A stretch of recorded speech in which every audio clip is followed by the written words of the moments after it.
Gentle reminder, everyone, the session is being recorded. We will start within 4 minutes. Kindly wait.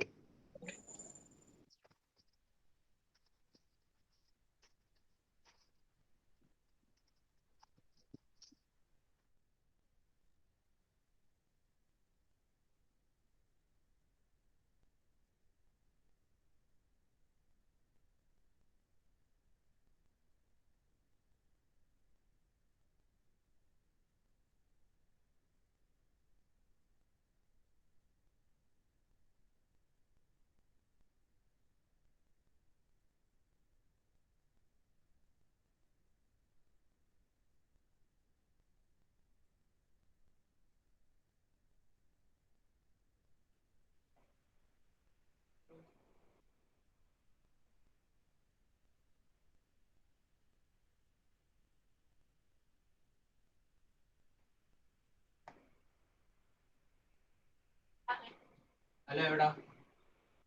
Evda.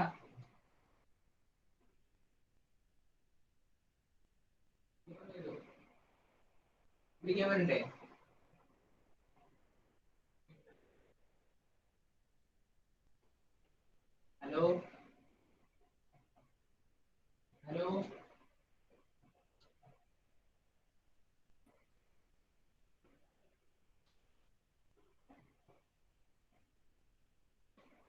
Arun ഇല്ലേ Arun Johnny ഉണ്ട് sir. Do you have any examination? Exam ഉണ്ട് sir. 7-ാം തീയതി exam ആണ്. ചേട്ടാ സമ്മതിക്കില്ലല്ലോ. ഇല്ല, ഞാൻ ചെയ്യണമെങ്കിൽ ചെയ്യാം സാർ, കുഴപ്പമൊന്നുമില്ല. ഇല്ല, അങ്ങനെ വേണ്ട. അല്ല, വെറ്റ്ലാൻഡ് കുഴപ്പമില്ല, ചെയ്യാൻ വേണമെങ്കിൽ ചെയ്യാം സാർ. അയ്യോ, കുഴപ്പമില്ല സാർ, ചെയ്യാം. ഓക്കെ സാർ ഡേറ്റ് എന്നിട്ട് പറയോ? എന്ന് 4-ാം തീയതി ആണോ? 4th അല്ലേ? Friday, 4th Friday. Okay sir, ചെയ്യാം സാർ, കുഴപ്പമില്ല സാർ. 4th ഫ്രൈഡേ അല്ലേ? We have the speaker coming on 5th.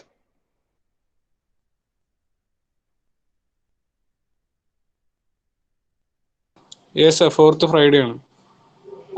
അത് ചെയ്യുമ്പോഴേ അതിൻ്റെ കൂടെ ഒരു സാധനം കൂടെ ഉണ്ട്. ലാൻഡ് യൂട്ടിലൈസേഷൻ ഓർഡർ എന്ന് പറഞ്ഞിട്ട് ഓർഡർ ഉണ്ട്. ഇത് രണ്ടും കൂടെ ചേർത്ത് നോക്കണം. Okay okay sir.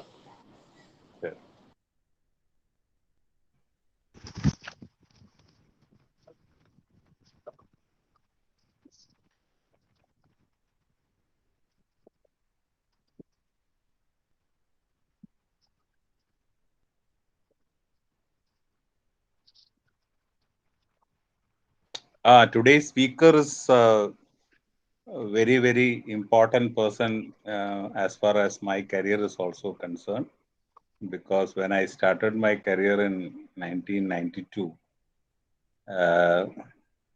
he was, I think that should be having some 5 years of practice and senior to me and practicing in the same office. And probably the difficult days during the early stages of the practice that I could sail with his assistance largely. അപ്പോൾ അതുകൊണ്ട് അത്തരത്തിൽ എനിക്ക് വളരെ അടുപ്പവും ബന്ധവും ഒക്കെ ഉള്ള ആളാണ് ഇന്നത്തെ speaker. And all along his career, he was focusing on labor law and other specialized areas. And one of the major areas that he was practicing is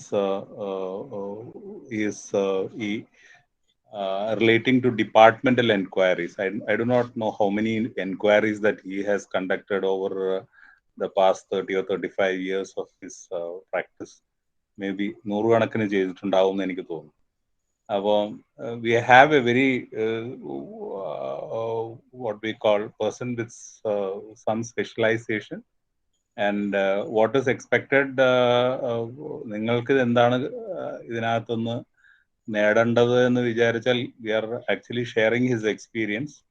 അപ്പോൾ മേ ബി ദ ടോപ്പിക്കിന് ഉപരിയായിട്ട് നിങ്ങൾക്കുള്ള സംശയങ്ങളൊക്കെ ചോദിക്കാനും മനസ്സിലാക്കാനും ഒക്കെ ഉള്ള ഒരു വലിയ അവസരമായിരിക്കും. കാരണം അത് രണ്ട് പേരുകൾ നമ്മളിപ്പോൾ കാണുന്നുണ്ട്. One is departmental enquiries and domestic enquiries. Now how is it different? Departmental enquiries mostly happen insofar as public servants are concerned. നമ്മൾ കഴിഞ്ഞ ഒരാഴ്ചയായിട്ട് നമ്മൾ public servants under the state and center was our discussion. We were talking about 310 of the Article 310 of the Constitution, 311, and a lot of other things. And ഈ departmental enquiry ഒരു വളരെ prominent ആയിട്ടുള്ള ഒരു കാര്യമാണ്. ഈ രണ്ട് when it comes to domestic enquiry, mostly we call it domestic enquiry because it relates to industrial disputes. Industrial Disputes Act, there are specific provisions where the Labor Court and the Industrial Tribunal has a jurisdiction to interfere insofar as matters relating to disciplinary actions taken against the employees. So Section 11A is one of the provisions. I think that Malu is here. She will make a presentation tomorrow where we will go in detail regarding the powers of the labor court or the അതിനകത്ത് രണ്ട് stages ആയിട്ടാണ് എനിക്ക് what I understand is that it happens at two stages. One is at the first stage, the labor court will look into the question as to whether there was a proper inquiry conducted, and if it finds that there is a proper inquiry conducted, then the court will look into the question of the proportionality of the punishment imposed. അപ്പം ഈ പ്രോസസ്സിൽ ഏറ്റവും fundamental ആയിട്ടുള്ള ഒരു കാര്യമാണ് domestic enquiry എങ്ങനെ നടത്തണം, അത് എങ്ങനെയാണ് അതിന്റെ പ്രൊസീജിയേഴ്സ്, അവിടെ എവിഡൻസ് ആക്ടിന്റെ ആപ്ലിക്കേഷൻ ഉണ്ടോ, such a lot of things will be involved in that.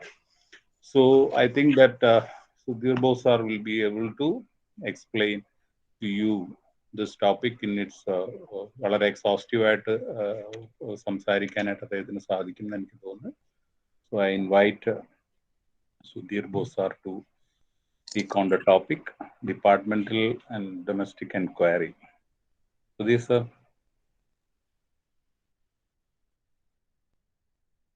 On out. Sudhir sir, കേൾക്കാമോ? പുറത്തു പോയി തോന്നുന്നു.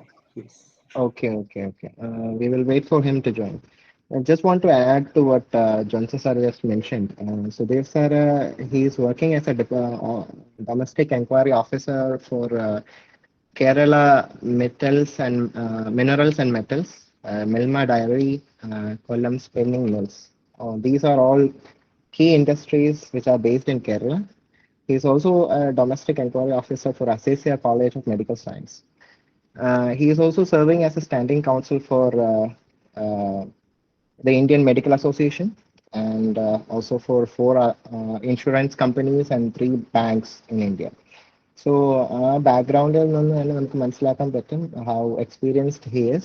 He started his career as an advocate in 1986 after graduating his LLB from Trivandrum Law College. Before that, he completed his BCom at TKM College, Kollam. Sir, I hope you are back. Sudhir sir.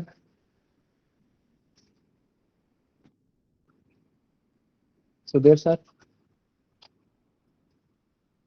Sir, unmute na sir. Yes. Due to some technical problems, I was out. Okay. Now I am very much here. Good evening. A warm good evening to one and all. Thanks for the nice introduction by Sandeep and my good friend, associate, my brother Johnson Gomez. I'm happy to. Am I audible and visible? Yes, sir. You are audible and visible. Yes. I'm very delighted to associate with this project company lawyer. That is an innovative, very innovative and wonderful program that is being executed, carried on by Cochin Institute of International Arbitration and Law and Justice Research Foundation, Kochi. To my knowledge, these 2 institutions are being managed by my good friend Advocate Johnson Gomez. I am also happy with his current position progress in the profession. And with so happiness, I recollect the golden days of our practice as junior advocate of learned senior prominent advocate of Kollam Bar, Sri George Matthews, where we had worked together for about 5 years. And with so happiness and gratitude, we recollect that memories. Johnson, are you here? Under, sir. Yes. So I have been recollecting that golden days. So let me dedicate this series or lecture on the fond memories of our learned senior Sri George Matthews, sir, a prominent advocate of Kollam Bar. So I have been witnessing the programs of your institute and the project Complete Lawyer from the very beginning. That was inaugurated by our other friend, Justice P.B. Suresh Kumar. I really congratulate Johnson Gomez for finding and executing this innovative program of Project Complete Lawyer. To my knowledge, no other centers are undertaking this type of project for budding young lawyers who are the prominent figures of tomorrow.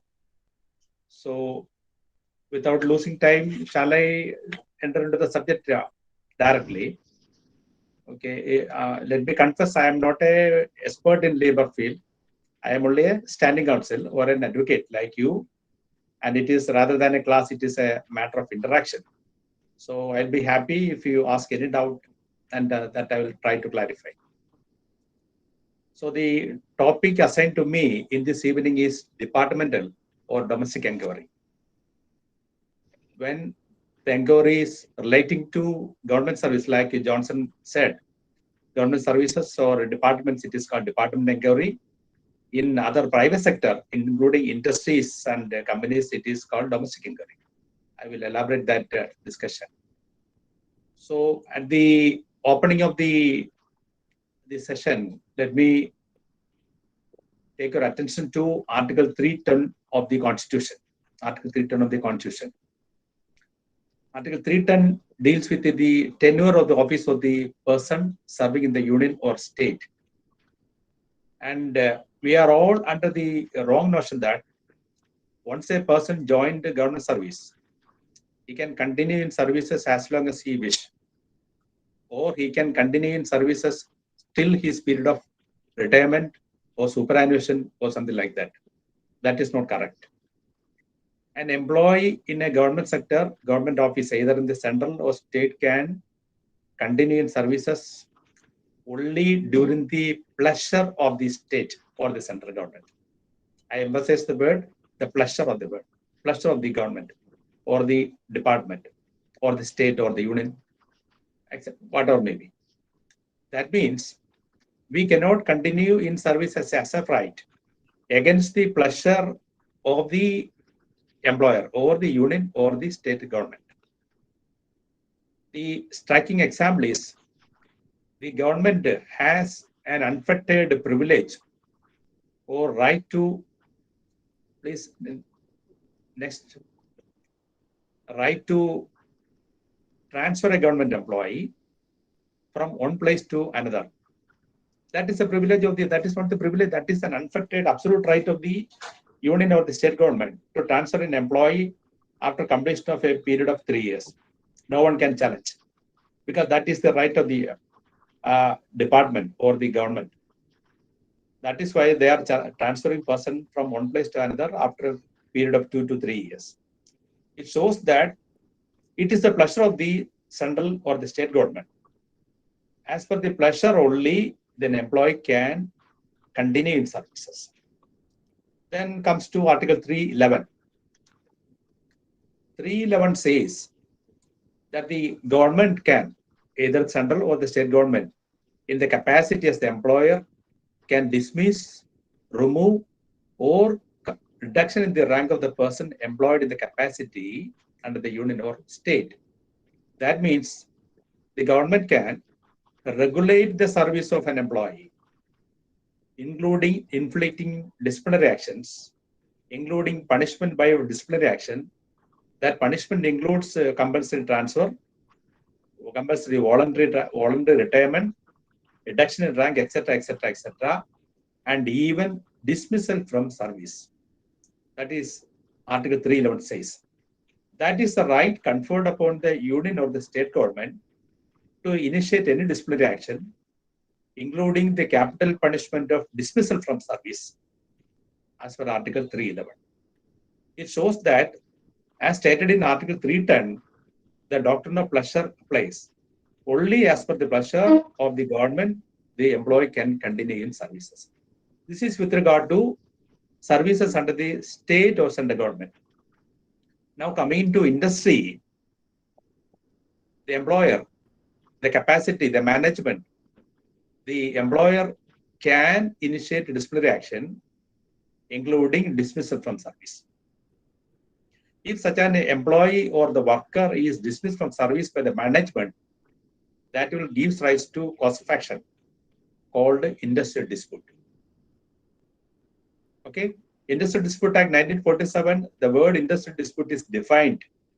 It means any dispute or difference between employer and workman, which is connected with the employment or non-employment. Non-employment means once is dismissed from service, non-employment, or terms of employment, like reduction in rank or transfer, voluntary reduction in the increment, loss of pay, etc., etc., or with the conditions of labor of any person.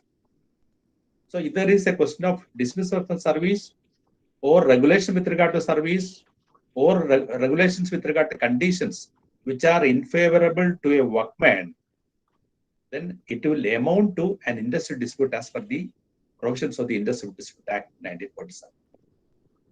So when there is a dispute with regard to the employment in government service, Article 310 and 311 will come into effect, come into play.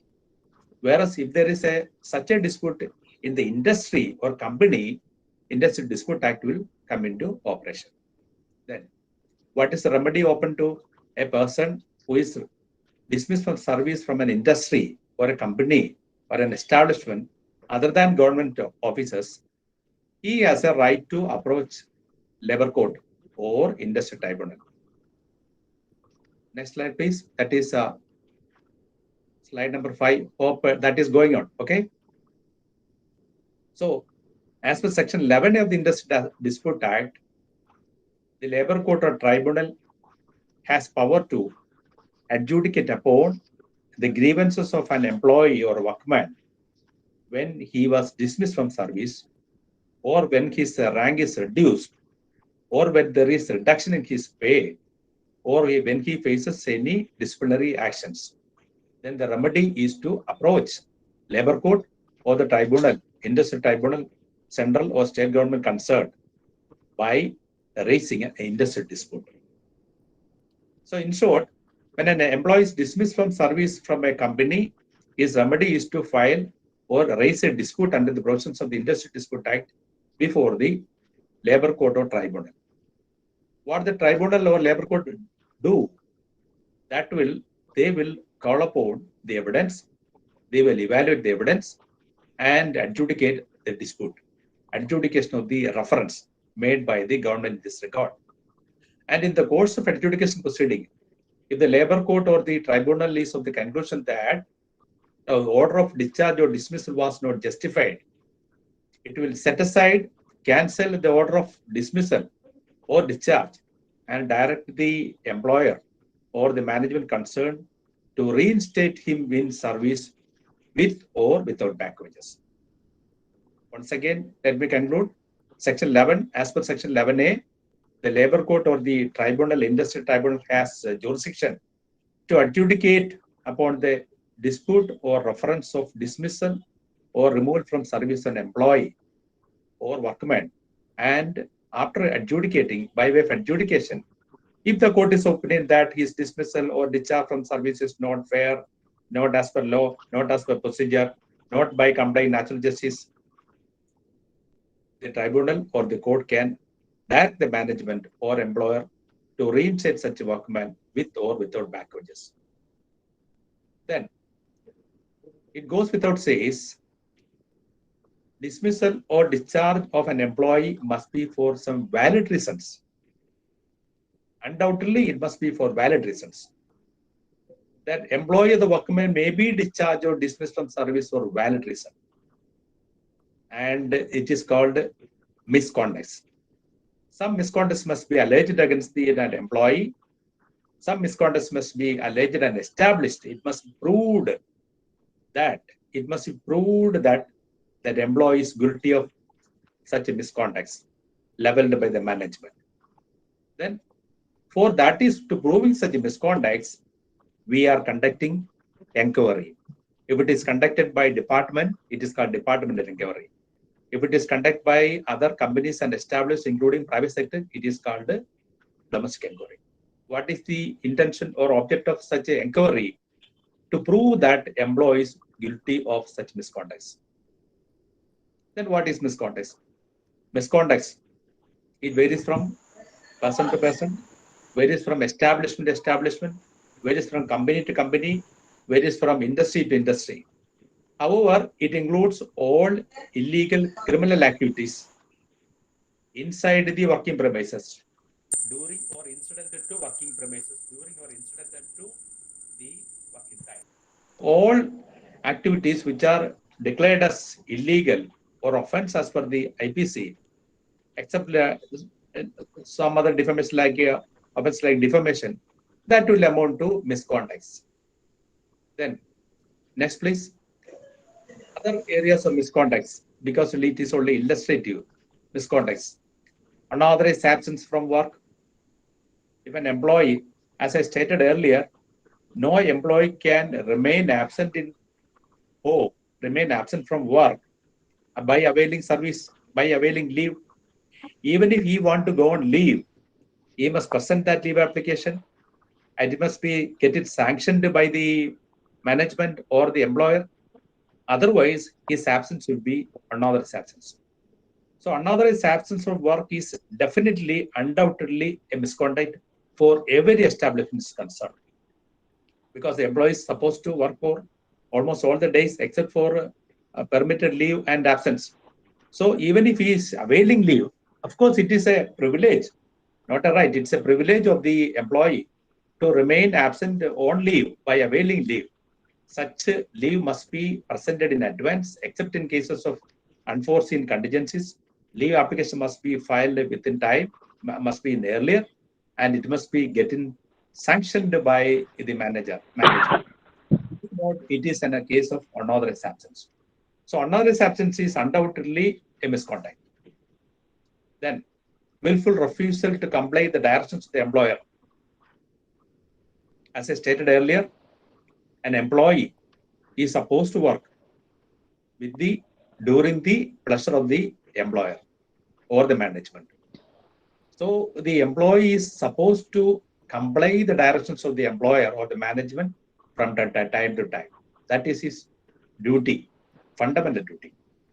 If there is willful refusal, I emphasize the word willful. If there is willful refusal to comply the directions of the employer, that is undoubtedly a matter of misconduct. Then insubordination. Insubordination means that is also definitely a matter of misconduct as far as the establishment is concerned. Because insubordination is a matter of discipline and decorum of the institution also. So an employee or worker is supposed to obey the directions of the management from time to time, especially with regard to the performance, quality, etc. in the work nature. Then another aspect is acting against the general interest and well-being of the employer or management. An employee is supposed to act or is not supposed to act against the general interest and well-being of the employer. Let me cite an example. I have conducted an inquiry in the Milma against a senior manager person. What was the allegation? That while he was working as an employee of the Milma, simultaneously he has been associating with a private milk manufacturing company. So that is definitely, absolutely against the interest, general interest and well-being of the management. Similarly, if a person is employed in an industry or company, can the such person engage in a similar business with another person or associate with another company, engage in the same manufacturing or production or the style of business? Absolutely don't. If he is acting like that while he was continuing as an employee in a management or a business concern, definitely he is acting against the general interest and well-being of the employer or the management, and that is definitely a misconduct. Then these are all only illustrative. Another absence, willful refusal, insubordination, acting against general interest, etc. of the management. Then other acts or omissions, because it is very exhaustive. Other acts or omission defined as misconducts in the standing orders of the establishment. That every industry having more than 100 or 200 employees. Am I correct, Johnson? What is the number precisely for 100. having the standing order? 100? 100. So every industry or establishment employing more than 100 employees are supposed to maintain having a standing order. What is standing order? Standing order is like a day-to-day, a bylaw concerning the day-to-day activities or general activities of the institution or the establishment. The standing order contains the period of work, period of leave, what are the privileges of an employee, what are the duties of an employee, what are the rights of an employee, what are the privileges person they are employee. Everything will be mentioned in the standing order. In that standing order, there will be a separate chapter deals with the disciplinary actions and misconducts. Definitely, such a standing order will contain a separate chapter dealing with the misconducts and disciplinary actions, where it will be mentioned, defined, definition class defined, what are the misconducts as far as that particular institution is concerned. That is why I stated that the nature of misconducts vary from company to company, industry to industry, establishment to establishment, and office to office, and department to department. So there cannot be hard and fast rule. Whatever may be, a misconduct defined in the standing order of the establishment will be considered. If the employee is guilty of alleged to have committed such misconducts, then the question of inquiry arises. So if there is an allegation that a particular employee, next line please, domestic inquiry. If there is an allegation against an employee or a worker that he has done such and such a misconduct, as I stated earlier, either the government or the management or the employer can very well initiate disciplinary action, including the capital punishment of dismissal from service. That is a capital punishment as far as a worker or employee or staff is concerned, because he is dismissed from service. Or with regard to the other minor punishments also, before inflicting punishment by the management must show that he has committed a misconduct. Then what is the proof to show that he has done a mistake? Then it must be proved by conducting an inquiry. As you know, the principles of administrative law, odi autem partem, he must be given an opportunity, he must be heard. The employee alleged to have conducted the misconduct must be heard by the management. For that purpose, this inquiry is being held. If it is held in the private sector, it is called domestic inquiry. If it is held by the department concerned by the government, it is called a departmental inquiry. If it is committed in an industry, it is called a domestic inquiry. Then, in which way inquiry can be done? Inquiry may be conducted by means of in-house mechanism or through an independent outside agency. In big concerns like Kerala Mills and Metals, where I have been doing my service as inquiry officer for a pretty long period, in some minor cases, the top level manager persons will be appointed as inquiry officer and he will conduct an inquiry. there is nothing wrong. The inquiry can be by means of an in-house mechanism. But if the misconduct involved is a very serious nature, which is likely to result in capital punishment like dismissal from service, it is better to conduct inquiry through an independent outside agency to show that the management was not at all biased, management has no preconceived notion. So we have entrusted the work of conducting inquiry through an independent outside agency. There is the role of advocate. We are getting an extra assignment as inquiry officer when we have been appointed by such companies as inquiry officer. As my friend Johnson said, I have conducted numerous inquiries for a large number of establishments, including Kerala Mills and Metals, where there is the principles and practice of labor law and standing orders are very strictly being followed. So inquiry may be by means of an in-house mechanism or through an independent outside agency. Why it is called a domestic inquiry? Because these inquiry proceedings is not a full-fledged court proceedings. It is not at all a judicial proceedings. We can say that it is not even a quasi-judicial proceedings, where there is no application of Evidence Act. There is no application of procedure like CPC or CRPC. It is an inquiry. It is just an inquiry to know, to see whether the delinquent is named as delinquent only, not an accused. If a person is accused of an offense in IPC, he is called accused. Here, he is called delinquent. Yes. കുറ്റാരോപണ വിധേയൻ ആണ് മലയാളത്തിൽ പറയുന്നത്. Okay. So, such inquiry must be held in a domestic atmosphere.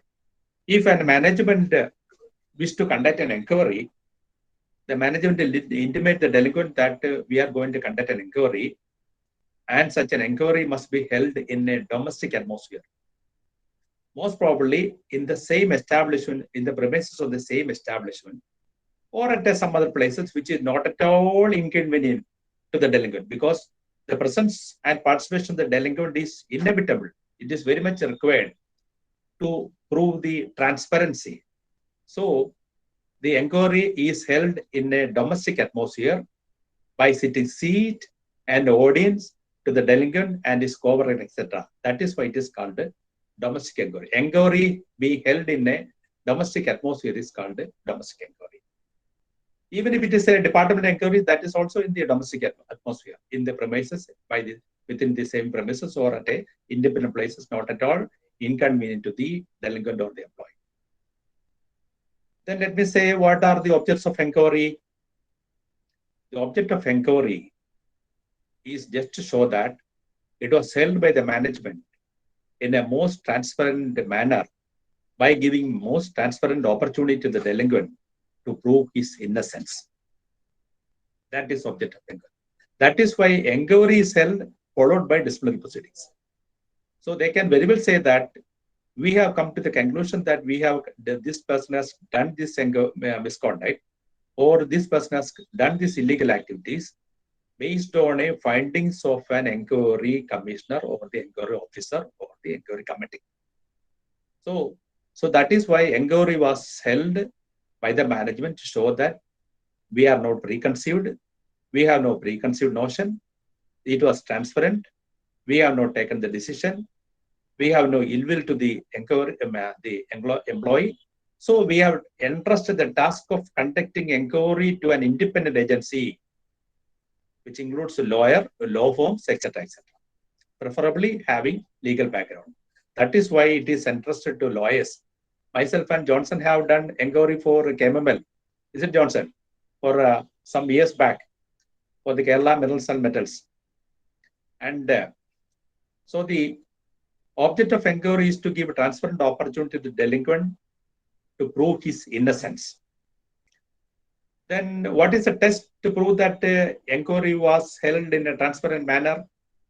What is enabling law?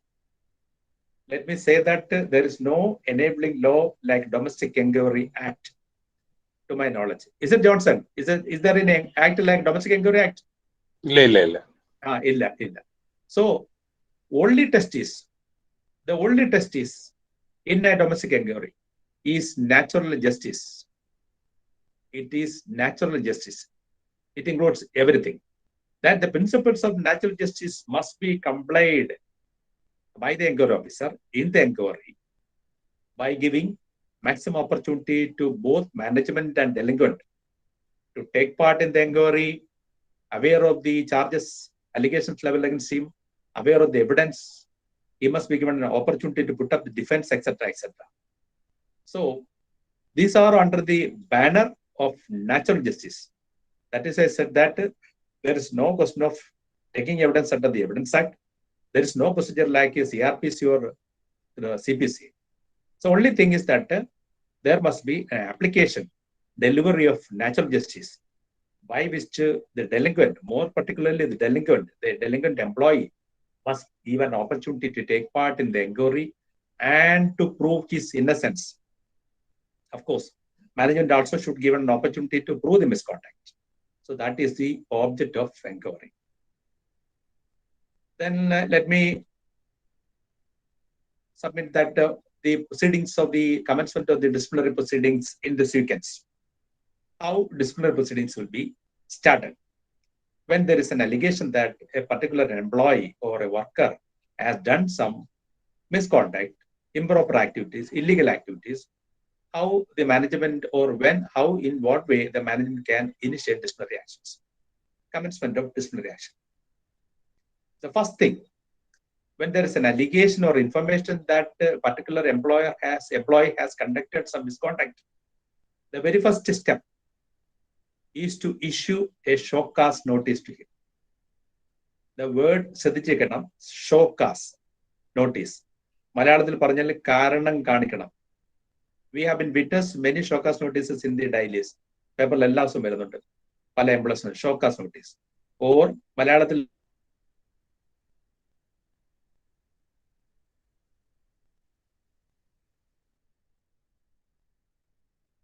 will not be initiated against you for the alleged misconducts. Am I audible? Sir, you are audible. Sir. Yes.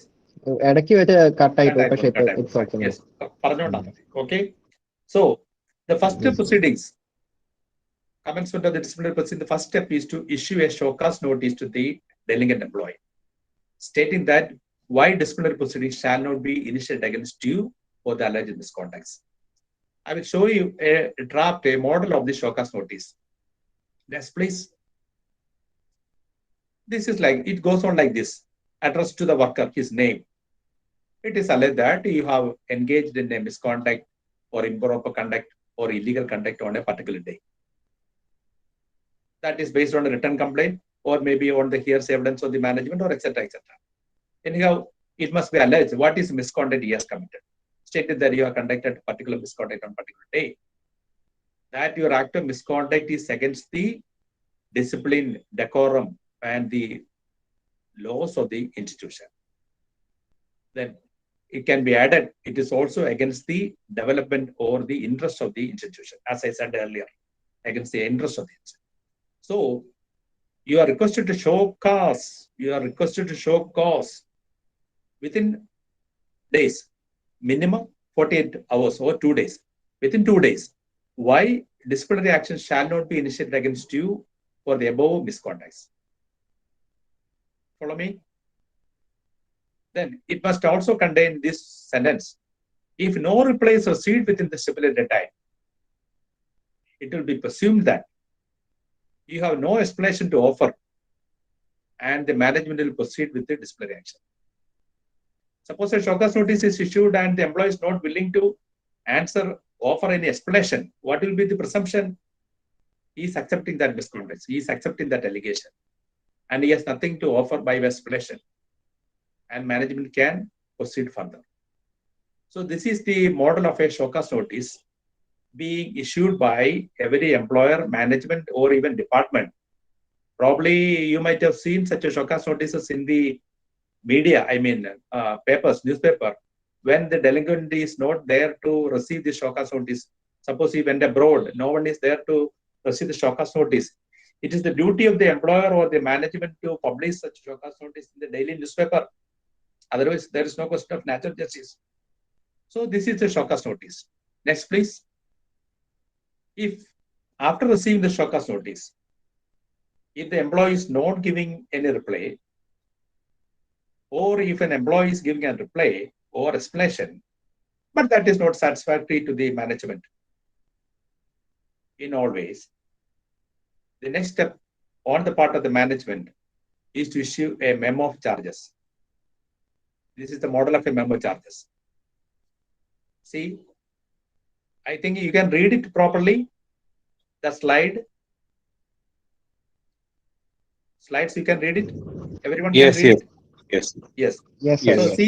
see that memo charges subject, disciplinary actions against you, disciplinary action pending against you. What are the reference, minimum reference, complaint dated so and so received against you. If the alleged misconduct is based on a complaint by someone, they can very well refer complaint dated received against you. Second, show cause notice dated so and so issued by the management. The show cause notice which I have shown in the earlier slide, show cause notice. Then 3, reply to the show cause notice. If it is a case in which show cause notice is issued and reply is also furnished by the employee, then the attention is drawn to the complaint and the show cause notice is served on you. We have received your reply. Peruse the contents. Your act of denial.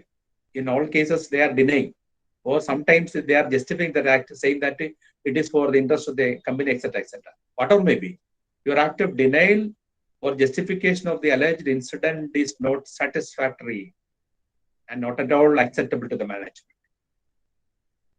So, hence, the management rejected your explanation to the show cause given by you, and the following charges are framed against you. So, show cause is not it need not be in a specific format. It is simply a letter or information asking him to show cause.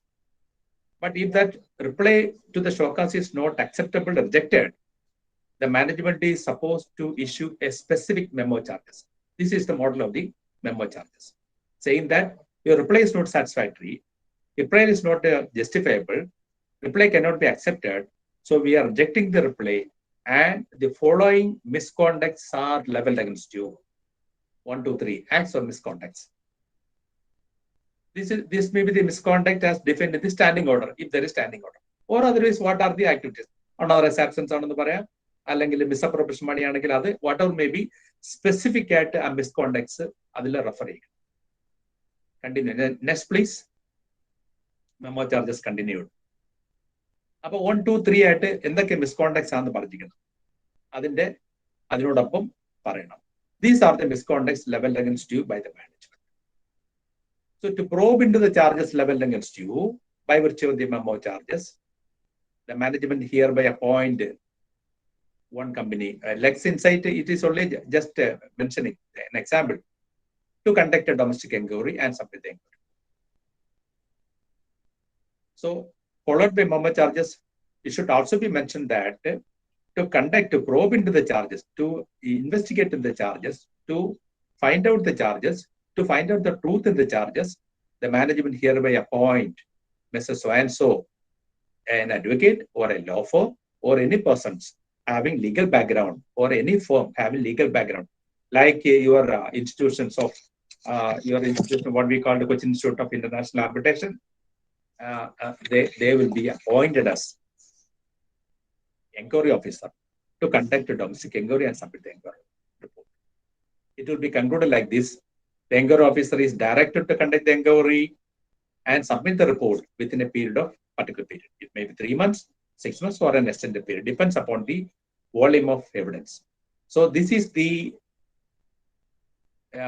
a model of memo charges being issued by the management when his explanation to the show cause notice is rejected. Then the inquiry proceeding started, domestic inquiry proceeding started.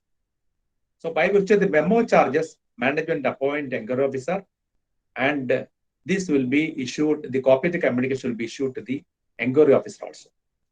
On receipt of the appointment letter from the management, the inquiry officer can start the inquiry, domestic inquiry. What we will do first, inquiry officer will first issue notice, both the delinquent worker and the management, inviting them or intimating that the first sitting of the inquiry will be held on a particular day, at a time, and at a venue. Preferably not inconvenient delinquent. If it is in the same premises of the management, like in the managerial hall, library, conference hall, etc., delinquent cannot say that it is inconvenient because it is the same working place. But if it is a faraway place which is not convenient to the delinquent, he can very well object, saying that I am not convenient to attend that inquiry. So, as a matter of natural justice, management is supposed to conduct such inquiry in a convenient place. So, inquiry officer will, in his first notice, intimate the delinquent that inquiry will be held on a particular day, at a particular place, and a particular time. So, on receipt of the inquiry notice, management and delinquent will appear before the inquiry officer. Their presence will be recorded. On each inquiry proceedings, there will be proceedings will be recorded. Who are all present? What is the procedure today done? And for what purpose inquiry is adjourned? So when the management and delinquent appears before the inquiry officer, their presence will be recorded. And towards the commencement of inquiry, first proceedings is to read over the charge to the delinquent. He must know what are the charges level and scheme. He must know specifically, in detail, in full sense, in full text, what are the charges level and scheme. So it is a duty of the inquiry officer to read the memo charges in the first sitting. And then the delinquent will be asked whether you read over the charge, whether you heard the charges, whether you accept the charges, or if not, he may put it in writing. That will be recorded in a separate paper. അതിൽ 3 ചോദ്യമാണ് enquiry ചോദിക്കുന്നത്. Management തയ്യാറാക്കിയ memo charge നിങ്ങൾ വായിച്ച് കേട്ടോ? കേട്ടു. വായിച്ച് കേട്ട മെമ്മോ ചാർജസ് മനസ്സിലായോ? മനസ്സിലായി. ആ മെമ്മോ ചാർജസ് പറയുന്ന കുറ്റങ്ങൾ, മിസ്കോണ്ടക്ട്സ് നിങ്ങൾ ചെയ്തിട്ടുണ്ടോ? ഇല്ല. നെക്സ്റ്റ്, നിങ്ങൾക്ക് എൻക്വയറിയിൽ നിങ്ങളുടെ ക്വാളിഫിക്കേഷൻ എന്താണ്? എൻക്വയറി സഹായം വേണമോ വേണ്ടേ എന്ന് ചോദിക്കും. So after reading the charge, if you read over the charge, if you deny the charges, manager will be directed to produce, to furnish all copies of documentary evidence and also list of witness. എൻക്വയറിയിൽ ഡെലിഗന്റ് എതിരായിട്ട് management കൊണ്ടുവരാൻ ഉദ്ദേശിക്കുന്ന എല്ലാ documentary എവിഡൻസിന്റെയും കോപ്പിയും ആരെയൊക്കെയാണോ witness ആയിട്ട് വിസ്തരിക്കാൻ പോകുന്ന list of വിറ്റ്നസും ഡെലിഗന്റിന് കൊടുക്കണം. So the manager will be directed to furnish copy of the documentary evidence and list of witness. Then, if delinquent says that I am not much literate, I am not much qualified, I need the presence, so I need the help of a co-worker or unit leader for representing or defending his case, it has to be allowed because he must be equipped to defend his charges.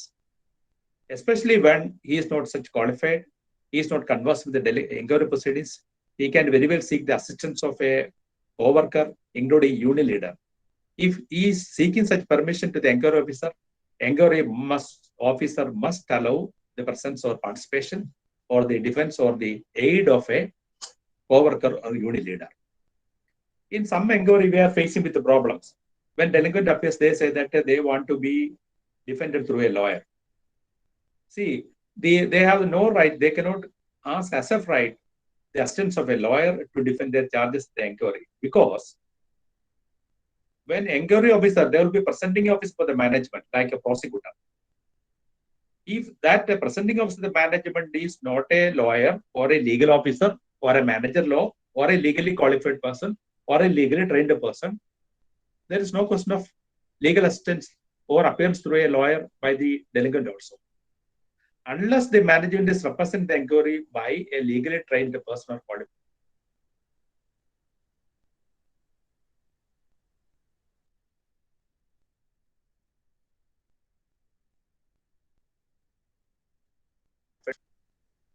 Okay. Lawyer. Next, please. Then domestic inquiry proceedings continued.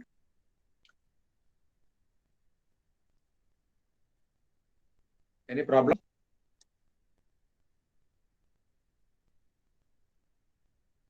Okay.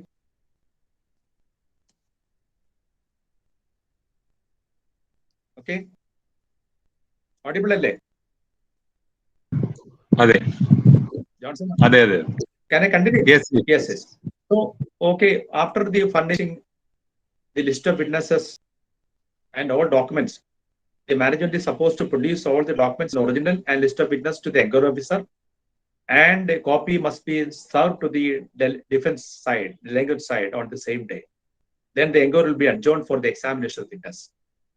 On the next day posting onwards, witnesses of the management will be examined one by one. One by one. They will be referred as management witness, MWs. That means management witness. MW 1, 2, 3, 4, like it will go on. So the witness of the manager will be examined one by one, and the document produced by the management in the inquiry can be marked as exhibit M1, M2, M3, M4, M series. Okay.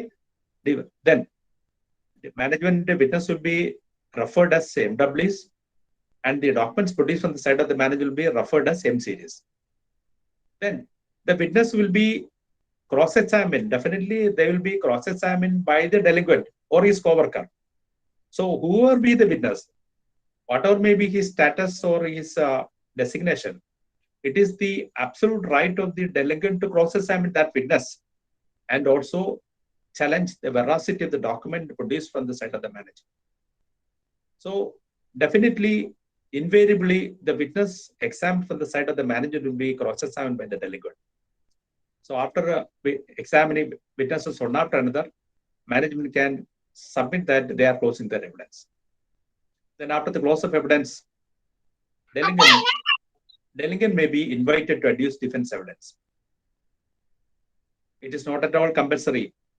It is not at all mandatory that delinquent must adduce negative evidence or counter evidence, because the burden of proof is on the management to prove the charges. So the management is burdened with proving the charges by examining witnesses and producing document. It is not mandatory for on the part of the delinquent to adduce defense evidence or negative evidence or counter evidence. But if he wish, he can adduce evidence by producing documents and examining witnesses. The same procedure. He has to produce the list of witness. He has to produce the documents. Copy should be given to the management side, to the presenting officer. So the witness, then the examination of the witnesses of the delinquent will start. The witness of the delinquent will be referred as DW, that's defense witness, delinquent witness. DW1, DW2, 3, 4, like that. Then documents produced on the side of the delinquent will be marked as D1, D2, D3. Once again, witness of the manager will be referred as MWs. Witness of the delinquent will be referred as DWs. Documents of the manager will be referred as M1s, M series. Document of the delinquent will be referred as D series. Next, please. Then, delinquent shall not be compelled to give evidence to prove his innocence, because he need not prove that he is innocent. It is for the manager to prove that he is guilty. So then, after the close of evidence on both sides, both management and delinquent are entitled to file notes of argument before the inquiry officer, saying that this is the charges level against me, this is the evidence adduced in the inquiry. This evidence will not, as per according to management, they can say that this evidence will show that he has done this misconduct. Vice versa, delinquent say that this is the evidence adduced in the inquiry. This evidence will not be helpful to prove that I am guilty of the misconduct. The inquiry officer will evaluate the entire evidence, both oral and documentary, and submit his report to the management. This is the domestic inquiry proceedings. So once again, I say that notice will be issued to the both management and delinquent to take part in the inquiry on a particular date. Memo charges will be read out to him. If he denies charges, management will be directed to produce documents and list of witness. A witness of the management will be examined from one by one. After the close of the management witness evidence, delinquent will be called upon to adduce if evidence, if any. Then after that, notes of arguments will be submitted to the inquiry officer, and the inquiry officer will evaluate the entire evidence, both oral and documentary, and submit his report. That is the inquiry proceedings. If suppose if the inquiry officer found that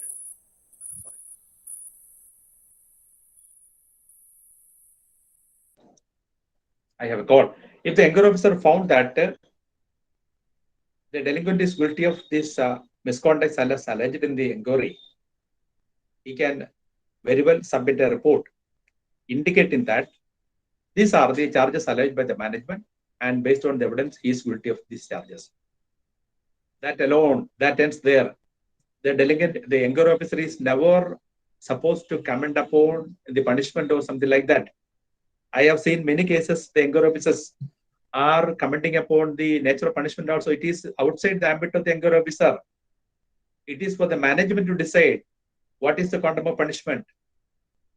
The task of the inquiry officer confined to the first task of adjudicating, evaluating, finding the charges level against the delinquent, whether he is guilty or not. Suppose if the inquiry officer finds that the delinquent is guilty of the charges, he will file the report to the management. The management can very well proceed with it based on that inquiry report. Then post domestic inquiry proceedings. Sorry, I am getting a call. Let me. Okay. So, if the inquiry report finds that the delinquent is guilty, management can very well inflict punishment. But even before inflicting such punishment, the management will have to issue a show cause notice to the delinquent stating that as per the inquiry report, you are found guilty of the charges. So we are going to proceed further by implicating punishment. So you can show cause, again, show cause why the findings in the inquiry report cannot be applied against you. Why the management shall not proceed further based on this inquiry report. For this pre-punishment notice or the show cause notice also, delinquent is entitled to submit a reply to the pre-punishment show cause notice. That is, it is a show cause notice issued after the submission of the inquiry report, wherein the delinquent is found guilty. So the delinquent can very well submit a suspension here also, stating that the inquiry is not proper, inquiry findings of the inquiry officer are not correct, or etc. The management accept or reject that suspension. If his suspension is rejected, the delinquent may be imposed with the punishment. Punishment may be dismissal, discharge from service, reduction in rank, compulsory retirement, etc. What is the capital punishment? As I stated earlier, dismissal from service or termination from service. So this is the disciplinary proceedings and inquiry proceedings. So I will submit the disciplinary proceeding in nutshell. Very brief. Proceedings one by one in the sequence. 1. Issue show cause notice to the delinquent. Then receive reply upon such show cause notice from the delinquent. Then reject the reply and frame the memo charges. If management found so, need not be rejected always. If the manager rejected the reply, they have to frame memo charges and intimate them. Then appoint an inquiry officer, then conduct inquiry and receive the inquiry report from the inquiry officer. Issue pre-punishment notice if the delinquent is found guilty. Then after the receipt of explanation from the management may terminate from service. It is only an instance, need not be terminated in all cases, depends upon the gravity of offense. Terminate from the service. These are the disciplinary proceedings in nutshell. Here is the role of lawyers or the law firms in conducting domestic inquiry. Okay. Next, suppose an employee is terminated from service. What is the remedy? He can challenge the termination. Suppose if it is an industrial establishment, big industrial establishments like KMML, there is an appellate authority like board of directors. They can file an appeal before the apex body if there is such a situation or such a body. Then otherwise, or in addition to that, they can raise this termination from service as an industrial dispute before the labor court or the industrial tribunal. If it is a government servant, what is the remedy? He can file proceedings before the Central Administrative Tribunal CAT if it's it's under government service, or before the SAT, State Administrative Tribunal if it's a state government employees.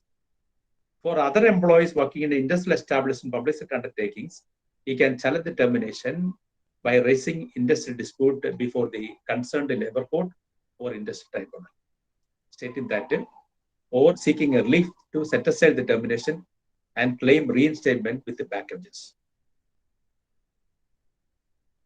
So if, next please, if such a challenge is laid down before a labor court or industry tribunal, what are the procedure adopted by the court is, labor court is? First, the labor court will call for the inquiry report. The inquiry officer will be examined as witness. The entire inquiry report along with all proceedings will have to be filed before the labor court.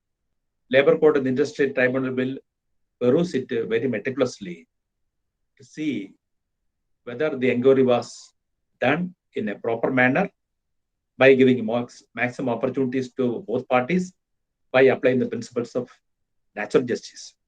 If so, the inquiries will be held valid and proper.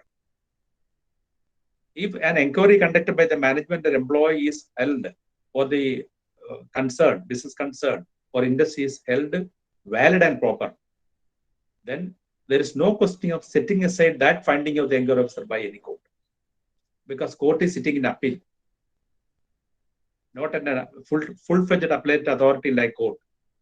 It is only a guarding institution. Whether the inquiry held by the management is proper. If so, the next question is whether the punishment imposed by the management is proportionate or disproportionate. Because if the offense committed is very grave, suppose misappropriation money for 5,000 or something like that, or some abusing, or some small misconducts, and such an employee is dismissed from service on the basis of the inquiry report, court can very well say that the punishment you have imposed is disproportionate, because termination from service of an employee as far as he is concerned is a capital punishment. So he can be terminated from service or dismissed from service only if the alleged misconduct or the proved misconducts are very strong and very grave. In that way, the labor court or tribunal can adjudicate whether the quantum punishment awarded by the manager is disproportionate. This is the proceedings. This is what is called inquiry. When such an inquiry is held by a department, like government department, it's called department inquiry. In other undertakings and establishment, it is called domestic inquiry. Why it is called domestic inquiry? Because it is being conducted in a domestic atmosphere by giving seat and the right of audience and right of defense to the delinquent in a domestic atmosphere. It is not at all a quasi-judicial proceedings or the judicial proceedings. There is no application of Evidence Act. There is no application of procedures like CPC or CRPC. Simply an inquiry, an evidence-taking procedure, and adjudication by the employees. This is what is I want to submit with regard to the disciplinary proceedings, more particularly the domestic inquiry proceedings. And I think I have submitted the fundamentals of disciplinary proceedings and domestic inquiry, which is intended for young budding lawyers or final year students of law. This will be sufficient. And what I have narrated based on my experiences by conducting as a inquiry officer and not as a teacher or a well-versed labor law expert or something like that.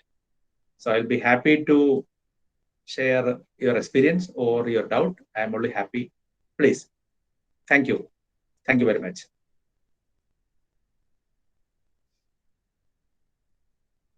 Johnson? Yes, sir. Hope I have covered almost all things. Basic കാര്യങ്ങൾ. Yes. Yes. ഒരു സംശയം ഇപ്പം ഒരു enquiry conduct ചെയ്തു report കൊടുത്തു management doesn't accept that report. What is the procedure that should be followed? Yes. It's a very good question. It is a discretion of the management to accept or reject that inquiry report. For example, if the management is of the strong opinion that this person is guilty of misconduct, but unfortunately, the finding of the inquiry officer is that he is not guilty of that misconduct, the management can very well reject that inquiry report and appoint an inquiry officer. But it must be based on some sound, valid reasons. They must state that the inquiry was not done in the proper way. they must state that the inquiry officer has not considered the entire evidence. So this inquiry is not fine. So we are rejecting this inquiry report. We are appointing a fresh inquiry officer, and it should be communicated to the delinquent, and they can start the fresh inquiry as such, afresh. There is nothing wrong, unless it is a part of preconceived notion or victimization. They can very well conduct a fresh inquiry. Okay.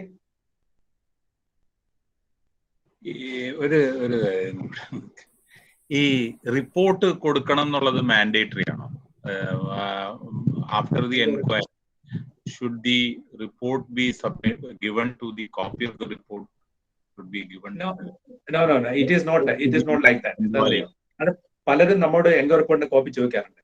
Because we are appointed by the management to conduct an inquiry. That's a direct communication to the inquiry officer. And inquiry officer, after the conclusion of inquiry, is supposed to submit the inquiry report to the management. After that, if he wants, he can give a copy to the delinquent. That is fine. Before that, the delinquent cannot ask as of right that I should be given a copy. The inquiry officer need not comply or obey that request. എന്റെ സംശയം ഇച്ചിരി different ആണ്. He's found guilty and he is going to be ഒരു punishment propose ചെയ്തിട്ട് ഒരു pre punishment notice issue ചെയ്യും. അതിന്റെ കൂടെ ഈ കൊടുത്തില്ലെങ്കിൽ is it a violation of natural law? കൊടുക്കണം. കാരണം എന്താ അറിയാം, for what purpose we are conducting inquiry? To conduct an inquiry and getting a report to see that it was done by an outside agency or outside advocate in a transparent manner, and it is a matter of there is no preconceived notion on the part of the management. ഞങ്ങൾക്ക് നിങ്ങളോട് മുൻവൈരാഗ്യമൊന്നുമില്ല, ഞങ്ങൾ വളരെ independent ചെയ്യുന്നതിന്റെ ഭാഗമായിട്ടാണ് enquiry report നടത്തിക്കുന്നത്. ആ enquiry report നിങ്ങൾ കുറ്റക്കാരാണെന്ന് കണ്ടു, നിങ്ങളും എൻക്വയറി റിപ്പോർട്ട് വായിച്ചു നോക്കൂ. അതായത് റൈറ്റ് ആണ്. അയാൾക്ക് എൻക്വയറി റിപ്പോർട്ട് ചോദിച്ചാൽ കൊടുത്തേ പറ്റൂ. ചോദിച്ചാൽ തീർച്ചയായിട്ടും കൊടുക്കണം. Otherwise, it is a violation of procedure, because he is supposed to give a reply on the pre-punishment notice on the basis of the inquiry report. Appo kodukkanam, choichal kodukkanam. Yes. Any doubt by my learned young brothers, budding lawyers, prominent figures of tomorrow? ഞാൻ വളരെ simple basic parameters പറഞ്ഞുള്ളൂ, without citing any decision of the supreme court or high court, something like that. അതൊന്നും ആവശ്യമില്ല അവിടെ. അതുകൊണ്ടാണ്. Yes, class മനസ്സിലായിട്ട് doubt ഇല്ലാത്തതാണോ അതോ മനസ്സിലാകാതെ doubt ഇല്ലാത്തതാണോ? Any questions anyway? Revati, yes. Revati, kindly introduce yourself, then ask question. Sir, I'm Revati, student of Government Law College, Thrissur, studying final year LLB, 3-year LLB. Okay, welcome. Sir, the class was very clear and helpful, sir. Domestic enquiry എന്താണെന്ന് ഇത്രയും clear ആയിട്ട് മനസ്സിലാക്കി തരാൻ നല്ലൊരു class ആയിരുന്നു sir. ഒരു doubt എന്റെ എന്താണെന്ന് വെച്ചാൽ ചോദിച്ചോട്ടെ സർ? ചോദിച്ചോളൂ. പിന്നെന്താ, ഈ എൻക്വയറി ഓഫീസറിനെ അപ്പോയിന്റ് ചെയ്യുന്നത് മാനേജ്മെന്റ് ആണല്ലോ. അതെ. അപ്പോ മാനേജ്മെന്റിന് ബയാസ്ഡ് ആയിട്ടുള്ള ആളെ സെലക്ട് ചെയ്യാനുള്ള ചാൻസസ് ഇല്ലേ സർ? അങ്ങനെയാണെങ്കിൽ മാനേജ്മെന്റ്, അതുകൊണ്ടാണല്ലോ മാനേജ്മെന്റ് ഔട്ട്സൈഡിൽ നിന്ന് എൻക്വയറി ഓഫീസറെ വെക്കുന്നത്, ലൈക്ക് അഡ്വക്കേറ്റ് ഓർ ലോ ഫേംസിനെ വെക്കുന്നത്. അപ്പൊ പിന്നെ അത് ബയാസ് ആണെന്ന് പറയാൻ പറ്റൂല.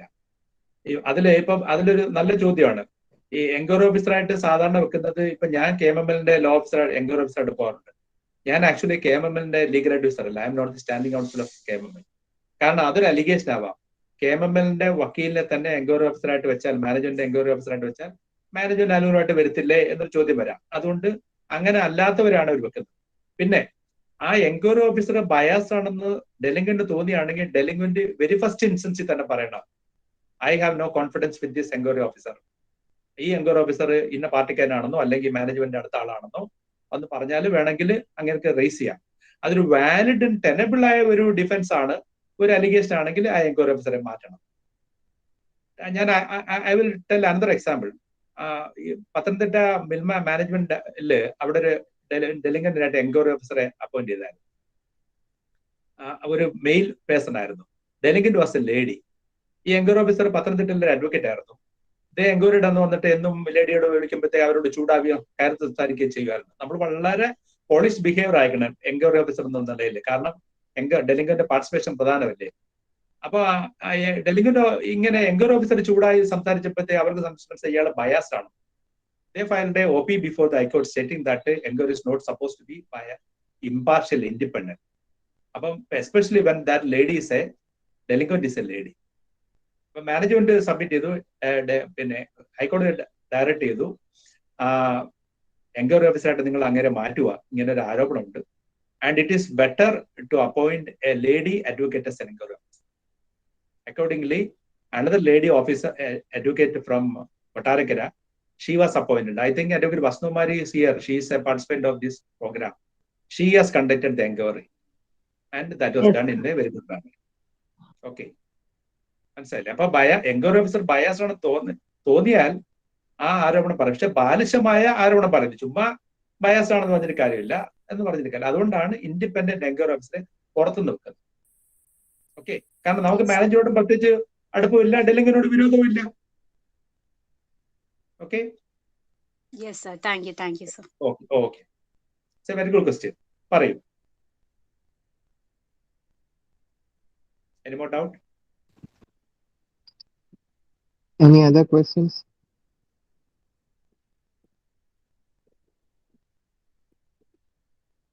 If there is no question, I think I can conclude. Sir, Johnson sir ചോദിച്ചതുപോലെ തന്നെ നമ്മുടെ ഡെലിംഗന്റിന് ഈ എൻക്വയറി ഓഫീസർ കോപ്പി കൊടുക്കുന്ന കുഴപ്പമില്ലല്ലോ. അല്ല, ജോൺസൺ ചോദിച്ചത് ഈ ഡെലിംഗ്വന്റിന് എൻക്വയറിയിൽ കുറ്റക്കാരനാണെന്ന് കണ്ടതിന് ശേഷം നമ്മള് നോട്ടീസ് അയക്കുമല്ലോ, നിങ്ങൾ കുറ്റക്കാരനാണെന്ന് കണ്ടു, ഇനി എന്തെങ്കിലും പറയാനുണ്ടോ എന്ന്. ആ സമയത്ത് നോട്ടീസ് എൻക്വയറിയുടെ റിപ്പോർട്ട് കൊടുത്തിരിക്കണം. അത് അയാളുടെ അവകാശമാണ്, കിട്ടണം. കാരണം ആ എൻക്വയറി റിപ്പോർട്ടിനെ ബേസ് ചെയ്തല്ലേ കുറ്റക്കാരനാണെന്ന് കണ്ടേ. So definitely he is entitled to get a copy of that enquiry report. എന്തുകൊണ്ട് മാനേജ്മെന്റ് കൊടുക്കാതിരിക്കുന്നു? ഞാൻ ആദ്യം പറഞ്ഞതല്ല, enquiry report management officially submit ചെയ്യുന്നതിന് മുമ്പ് ഡെലിംഗന്റ് കൊടുക്കരുത്. അതാ ഞാൻ പറഞ്ഞു. അതെന്റെ സീക്രസിയും ട്രാൻസ്പെറൻസി നഷ്ടപ്പെടുമെന്നാ പറഞ്ഞു. ഓക്കെ. എനിക്ക് തോന്നുന്നു രേവതി പറഞ്ഞ കാര്യത്തിന്റെ ചോദ്യത്തിന്റെ ഒരു ഇതായിട്ട് പറയുന്നത്, ഇപ്പം ബോസാർ പറഞ്ഞായിരുന്നല്ലോ, we can file a, you have to raise that objection. ആ ഒബ്ജെക്ഷൻ റേസ് ചെയ്തു, but the enquiry officer rejects its and management is not ready to change it. അങ്ങനെയാണെങ്കിൽ I think that the labor court or the ആ സ്റ്റേജിൽ ഈ objections can also be considered for considering whether there is bias. ഞാനിങ്ങനെ objection raise ചെയ്തിരുന്നു. ഞാൻ പറഞ്ഞില്ലേ, first task before the labour court itself is to whether enquiry is filed or proper. അതിന്റെ ഭാഗമായിട്ട് ആ എൻക്വയറി ഓഫീസറുടെ ക്രെഡിബിലിറ്റിയും എൻക്വയറി ഓഫീസറുടെ ഇമ്പാർഷ്യലിറ്റിയും ചലഞ്ച് ചെയ്തിരുന്നു. പക്ഷെ മാനേജ്മെന്റ് അത് ഇഗ്നോർ ചെയ്തു. So this enquiry is not proper എന്ന് പറയാം, തീർച്ചയായിട്ടും പറയാം. കോടതി അത് പരിശോധിക്കും. അത് ബാലിശമായിട്ടായിരുന്നു, വാലിഡ് ആയിട്ടുള്ള ഒരു ചലഞ്ച് ആയിരുന്നു എന്നുള്ളത് നോക്കാം. ഡെഫിനറ്റ്ലി. യെസ്. ഒരു കാര്യം കൂടെ സാറേ, ഇതിനകത്ത് you have mentioned that once we produce the materials before the labour court we will produce the entire documents. അപ്പൊ ഈ പ്രൊസീഡിങ്സ് ഓരോ ദിവസത്തെ, നമ്മളിപ്പോ ആർബിട്രേഷനിലൊക്കെ ആണെങ്കിൽ പ്രൊസീജിയറൽ ഓർഡേഴ്സ് എന്നൊക്കെ പറഞ്ഞിട്ട് ഉണ്ടാക്കും ഓരോ ദിവസത്തെ. അത് ഉണ്ടാക്കുന്നത് ഇവരെല്ലാം കൊണ്ട് ഒപ്പിടിപ്പിക്കുമോ? വേണം ജോൺസൺ. എന്താണെന്നറിയാം, ഞാൻ നേരത്തെ പറഞ്ഞ കണക്ക് first question is whether enquiry is held valid and proper. Valid and proper. I am emphasising the word proper. അപ്പം ഡെലിംഗ്വന്റ് എല്ലാ ദിവസവും വന്നിരുന്നു, ഡെലിംഗ്വന്റ് ക്രോസ് എക്സാമിൻ ചെയ്തിരുന്നു, ഡെലിംഗ്വന്റിന്റെ എല്ലാം കോപ്പി കിട്ടിയിരുന്നു. ഇതെല്ലാം അന്നത്തെ പ്രൊസീഡിങ്സ് ചെയ്തണം. കുറ്റപത്രം വായിച്ചു കേട്ടു, ഡെലിംഗ്വന്റ് നിഷേധിച്ചു, എൻക്വയറി അടുത്ത അവധിക്ക് മാറ്റി, ഡെലിംഗ്വന്റ് കൊണ്ട് ഒപ്പിടിക്കണം. അപ്പൊ നോട്ടീസും പ്രത്യേകം കൊടുക്കണ്ട, അടുത്ത അവധി അറിഞ്ഞു പോകുമല്ലേ. Management today produced documents, list of witness, copies out to the delinquent. Delinquent ഒപ്പിടുന്നു. Then management examined, today management examined MW 1 to 4, exhibit M1 to M3 marked. എന്നിട്ട് he is cross examined with the delinquent. ആ proceeding ചെയ്ത് ഡെലിംഗ്വന്റ് ഒപ്പിട്ടാ പിന്നെ ഡെലിംഗ്വന്റ് participate ചെയ്തെന്ന് എങ്ങനെ പറയാൻ പറ്റും? So for the matter of transparency, it must show that എല്ലാ ദിവസവും പ്രൊസീഡിംഗ് ചെയ്തണം. അതിൽ ഡെലിംഗ്വന്റും മാനേജ്മെന്റും ഡെലിംഗ്വന്റ് കോവർക്കറും നിർബന്ധമായിട്ട് ഒപ്പിടണം. ഞാനൊക്കെ ആണെങ്കിൽ ഡിപ്പോസിഷൻ ഓഫ് വിറ്റ്നസിൽ പോലും സൈഡിൽ അവരെ കൊണ്ട് ഒപ്പിടിക്കും. എന്റെ മുമ്പ് വെച്ചല്ല ഈ സാക്ഷിയല്ല ഈ മൊഴിയല്ല തന്നെന്ന് പറഞ്ഞ് എന്ത് ചെയ്യും? എന്തും പറയാം അവർക്ക്. പ്രത്യേകിച്ച് യൂണിയൻകാരും ലേബേഴ്സും അല്ലേ, അവർക്ക് എന്തും പറയാം. In the sense they can rice any defence. Yes. So enquiry റിപ്പോർട്ടിന്റെ കൂടെ തന്നെ ഈ പ്രൊസീഡിങ്സിന്റെ ഒരു പ്രത്യേക ഫയലാക്കി രണ്ടും കൂടെയാണ് കോടതി കൊടുക്കേണ്ടത്. എന്നിട്ടാണ് എൻക്വയറി ഓഫീസർ വിസ്തരിക്കുന്നത്. മാത്രമല്ല എൻക്വയറി ഓഫീസറെ വിറ്റ്നസ് ആയിട്ട് വിസ്തരിക്കുമ്പോൾ എൻക്വയറി ഓഫീസർ എന്തോ നോക്കി പറയും, ഞാൻ ഇന്ന സാക്ഷി വിസ്തരിച്ചു, ഇന്നത് വിസ്തരിച്ചു, അന്ന് എന്തായിരുന്നു പോലീസ്, അന്ന് നടപടി എന്താന്ന് നോക്കി പറയണ്ടേ? Okay, I think it is clear. Yes sir. Sir, ഞാൻ ദിസ് ഇസ് സന്ദീപ്. സർ കേൾക്കാമോ? Sir, just want to ask sir, Yes. just want to ask one question from my side. You spoke about a internal enquiry officer. അതായത് ഓരോ കമ്പനിക്ക് ഉള്ളിൽ തന്നെ ഒരു internal enquiry officer ഉണ്ട് അല്ലേ? So in what are the qualifications for that internal enquiry officer, and what are the measures he or she has to take in order to maintain our ഇപ്പൊ ഞാൻ KMML തന്നെ പറയാം. Suppose the alleged offense or misconduct is having some technical matters like പ്രൊഡക്ഷനുമായിട്ട് ബന്ധപ്പെട്ട്, പ്രൊഡക്ഷന്റെ quality ആയിട്ട് ബന്ധപ്പെട്ട്, അല്ലെ മാർക്കറ്റിംഗിന്റെ കാര്യം, അതില് ഈ നമ്മുടെ പുറത്തുള്ള വക്കീലന്മാർക്ക് ഇതൊന്നും അറിയണമെന്നില്ല. അപ്പൊ അവിടുത്തെ ഒരു ടോപ്പ് മാനേജ്മെന്റിന്റെ ആളെ തന്നെ എൻക്വയറി ഓഫീസറായിട്ട് വെക്കാം. അതിൽ നത്തിങ് റോങ്. അപ്പൊ അങ്ങനെ അവർ അത് നോട്ട് കമ്പൽസറി, അങ്ങനെയും വെക്കാം. ഇൻഹൗസ് മെക്കാനിസത്തിലൂടെയും ചെയ്യാം. പിന്നെ ഒരു ചെറിയ സംഭവമാണെന്ന് വെച്ചാൽ, ഇപ്പൊ for example there is a sexual harassment allegation against a lady worker within the premises by another co-worker. അതിനിപ്പോ സുപ്രീം കോടതി ഡയറക്ഷൻസ് ഉണ്ട്. അതിന് എൻക്വയറി അവിടെ ഒരു കമ്മിറ്റി, ഒരു ഗ്രീവൻസ് കമ്മിറ്റി ഉണ്ട്, consisting of top manager persons including and a lady officer. അവർക്ക് നടത്താം. That is in house mechanism. അങ്ങനെ ചെയ്യാം. പിന്നെ ചിലർ എന്താ പറയാ, ആദ്യം ഒരു ഫാക്ട് ഫൈൻഡിങ് എൻക്വയറി നടത്തും. ഇത് പ്രഥമ ദൃഷ്ടിയ പ്രൈമ ഫേസി ഈ അലിഗേഷൻ ശരിയാണെന്ന് അറിയാനായിട്ട് ഫാക്ട് ഫൈൻഡിങ് എൻക്വയറി അവിടുത്തെ ഇൻഹൗസ് ഓഫീസറെ കൊണ്ട് നടത്താം.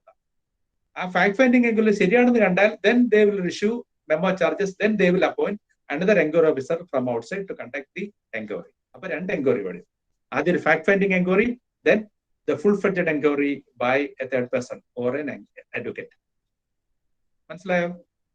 Okay. Understood, sir. Okay.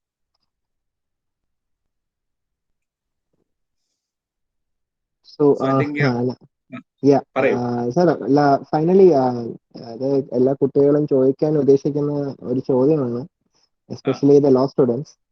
So if you, as an advocate, if you go as an independent enquiry officer,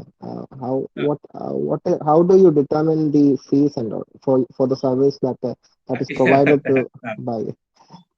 Okay. That's also a welcoming question. Because അതെങ്ങനെയാ നമ്മൾ ഡിറ്റർമിൻ ചെയ്യുന്ന വെച്ചാൽ, first how many sittings we are doing, നമ്മൾ എത്ര sittings ഇരിക്കും നോക്കും. അപ്പൊ sittings നമ്മളൊരു മിനിമം 1000 to 2000 rupees വെച്ച് വാങ്ങിക്കാം, depends upon the establishment. Plus എൻക്വയറിയുടെ അഡ്ജുഡിക്കേഷൻ റിപ്പോർട്ട് സബ്മിറ്റ് ചെയ്യുന്നതിന് കൺസോൾട്ടേറ്റഡ് ഫീസ് വാങ്ങിക്കും. അങ്ങനെയാണ് ഞങ്ങൾ ചെയ്യുന്നത്. അതായത് എത്ര സിറ്റിംഗ് ഉണ്ടോ അത്രയും പെർ സിറ്റിംഗ് ഫീസ്. നമ്മൾ ആ പർട്ടിക്കുലർ ഡേ അസൈൻ ചെയ്ത് നമ്മളവിടെ പോയിരുന്ന് ഈ മൊഴിയൊക്കെ എഴുതി എടുക്കുകയല്ലേ, നമ്മൾ തന്നെ എല്ലാം ചെയ്യണ്ടേ, മൊഴി എഴുതിയെടുക്കലും എല്ലാം ചെയ്യണം, പ്രൊസീഡിങ്സ് എല്ലാം. പിന്നെ എൻക്വയറി റിപ്പോർട്ടിന്റെ തയ്യാറായി കൊടുക്കുന്ന ഒരു ഹെർക്കുലിയൻ ടാസ്ക് ആണ്. എന്റെ ഏറ്റവും വലിയ, apart from money, what is the pleasure we are getting, നമ്മുടെ പൊസിഷൻ എന്താണ്, എൻക്വയറി ഓഫീസറുടെ position, as if we are a judge, we are a presiding officer. Both sides are adducing evidence, both sides are examining witness, we are recording the deposition. After that, we are evaluating the evidence and giving a judgment. That is called enquiry report. ആ position ഒരു വലിയ position ആണെന്നാണ് എന്റെ ജോൺസന്റെ ഒക്കെ അങ്ങനെ ഒരു opinion തന്നെ ആയിരിക്കാം. നമുക്കൊരു നല്ല അസൈൻമെന്റ് ആണ്. അതുകൊണ്ട് നമ്മുടെ കമ്പനി പോകുമ്പോൾ നമ്മുടെ മാനേജ്മെന്റ് അറിയുന്നു, എംപ്ലോയീസ് അറിയുന്നു, എംപ്ലോയീസ് ഓർഗനൈസേഷൻ അറിയുന്നു, അവരുമായിട്ടൊക്കെ ഇന്ററാക്ട് ചെയ്യുന്നു. നമ്മുടെ ഒരു റെപ്യൂട്ടേഷനും ചരിസ്മയൊക്കെ വരും. നമ്മുടെ ഒരു IQ, നമ്മുടെ ഒരു പിന്നെന്താ ഡിസിഷൻ പവർ, ജഡ്ജിങ് പവർ എല്ലാം there will be corresponding increase. So it's a very good assignment apart from money. Thank you, sir. Thank you for the reply. Yes, I think there are no other questions from the participant side. So we can end the session here. On behalf of Project Complete Lawyer, as the convener, I would like to thank SUDHEER sir for spending his valuable time with us and shedding his light and shedding some light on the subject of domestic enquiry and sharing his experience with us all. Definitely, I'm sure that all the law students are motivated and inspired from the session that is given by you, sir. Hope to see you in another session. Hope to see further cooperation from your side to make a project complete more successful. I also thank Johnson sir for leading the way in organizing these events. And finally, I also thank Safi Mohan sir, who has also joined here. He's the founder of Law and Justice Research Foundation. He is also an inspirational figure in implementing all the aspects of Project Complete Law. And I also thank the participants for their patient listening. Thank you all. Good night. Okay, thank you very much. Thank you very much for Thank you, interacting sir. with you. Thank you. Thank you very much for giving this opportunity to be a part of the Project Complete Lawyer. Once again, let me state that it is a very innovative and wonderful program. And I am very much happy to interact with you, the young budding lawyers, prominent figures of legal profession, the tomorrow's legal profession. I especially thanks to my colleague and good friend, Dr. Johnson Thomas, for giving me this wonderful opportunity of interacting. Thank you. So let me come out. Okay? Yes, sir. Yes, sir. I Yes, can come yes. out. Okay. Yes, sir. Johnson, Yes. good night. Thank you all. Best Good night, wishes. sir. Thank Good night. Oh, Good night. okay. Thank Thank you, you, sir. sir. Okay. Thank you, sir. Okay. Okay.